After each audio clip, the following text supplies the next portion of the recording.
I was a child of the 60s. The first Earth Day took place. The Vietnam War divided youth from adults.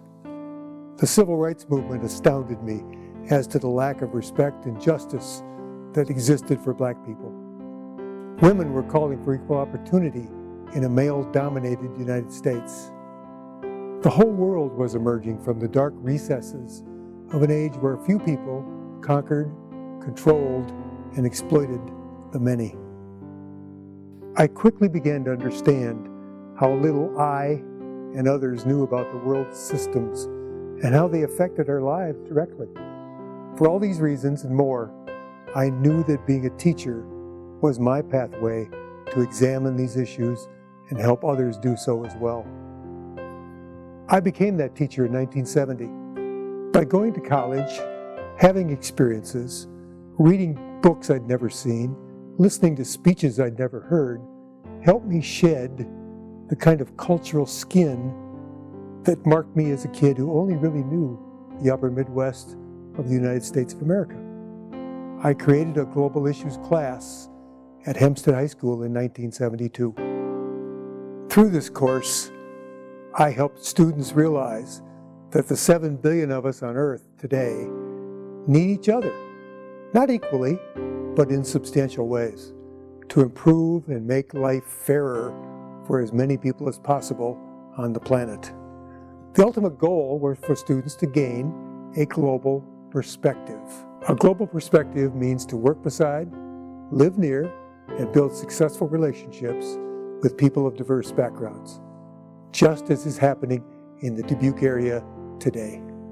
It means learning how to manage our conflicts amongst our families, our neighbors, our communities, and our nations without humiliating, hating, or physically hurting each other.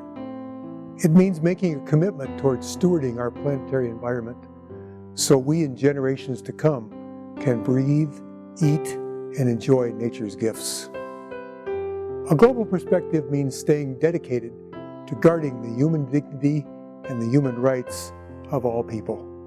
To encourage this type of thought, we created the Global Perspectives Leadership Award.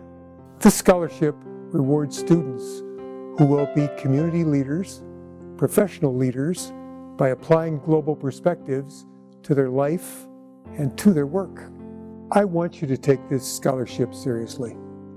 If you are a person who's a visionary and who can see big ideas as we look to the future, you need to apply for this scholarship. If you are a pioneer looking to cut new pathways into the areas of human knowledge and human understanding, you need to apply for this scholarship. If you are a person who's impatient with the current realities on the planet and you would like to shift the paradigm to new ways of thinking and acting, then you need to apply for this scholarship. This is one in which we are vitally in need of leadership, people willing to look to the future. I urge you to obtain an application, complete it, and join those of us who call ourselves global citizens. Everything changed the day we observed the planet from outside the atmosphere. I like to call it the big blue marble. Our marble called Earth needs our time, needs our attention, and needs people who will actively work to make the Earth's systems sustainable, not just for us, but for generations well beyond us as well. Please consider becoming one of these leaders.